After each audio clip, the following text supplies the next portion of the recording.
నక్షత్రం. సో ఈ 3 కూడా దిస్ 3 నక్షత్రాస్ are ruled by Budha, Mercury. So బుధుడంటే మనకి తెలుసు కదా, బుధుడంటేనే కారకత్వాలన్నీ కూడాను logical presence, decision making, dual. So more than one, Budha అంటే మోర్ దాన్ వన్ అని అర్థము.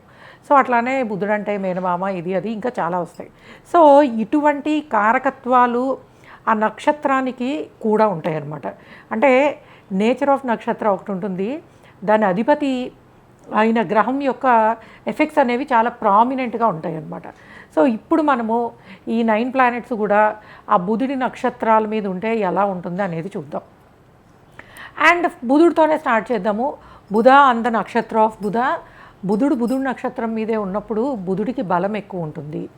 బికాస్ లాజికల్ ప్రెజెన్స్, రీజనింగ్ను ఇచ్చే ప్లానెట్ ఆయనకి సంబంధించిన నక్షత్రం మీదే ఉన్నప్పుడు ఇంకొంచెము బలంగా, అంటే వాళ్ళ థాట్ ప్రాసెస్